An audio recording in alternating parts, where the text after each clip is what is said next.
who is in the mathematics department at Vanderbilt University, and the topic is the story of the Black Panther Party. And Dr. Farley, before we had our first commercial break, you were giving us sort of a summary, an overview of the story of the Black Panther Party. And let's continue that by allowing you during this second segment to talk about the significance of that party. Why was that party important? And let's do it perhaps to talk about the social significance. I think you've already alluded to some of the things that the party was involved in, but in a more organized fashion. As a mathematician, let's have you to talk about the social significance of that organization, and then perhaps say something about the political significance of it. Well, as you pointed out before, there was a connection between the Black Panther Party and the Civil Rights Movement. In fact, they got their name from the Lowndes County Freedom Democratic Party in Lowndes County, Alabama. Their symbol was the Black Panther.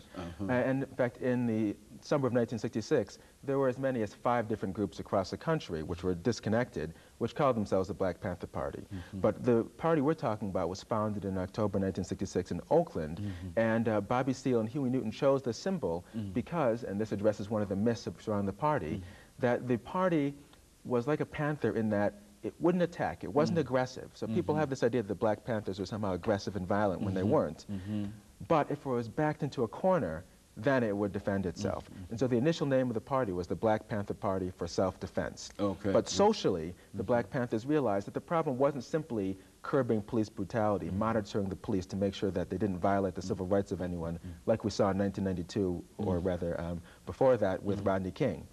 But what they saw was that there was a holistic problem that black people faced, not just in this country, but worldwide. And not just black people either, but also brown people, yellow people. The war in Vietnam was raging. We had the Algerian War, which finished in 1962. And they saw a connection between all of these struggles, and they didn't cut themselves off even from white people. They're one of the only groups, in fact, which formed coalitions with white people. And there was the Peace and Freedom Party. Eldridge Cleaver, the Minister of Information, who was viewed as some sort of demon because of negative propaganda, actually formed active coalitions, and he was the 1968 presidential candidate for the mostly white Peace and Freedom Party.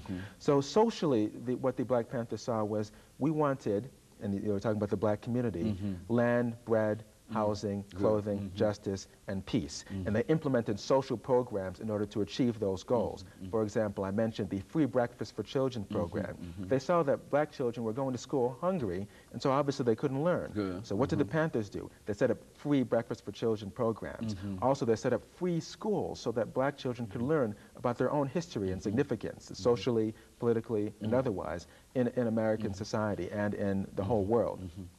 What they also did was set up free health clinics. They saw most people were too poor to afford adequate health care. Even today, over 40 million Americans do not have health insurance. They set up free health clinics. In fact, many of the social programs that the Black Panthers implemented were taken over by the government, even though certain forces in the government, in particular J. Edgar Hoover, the FBI director, were trying to broadcast negative propaganda, untruths about what the party really was and what it's all about, which we need to correct today.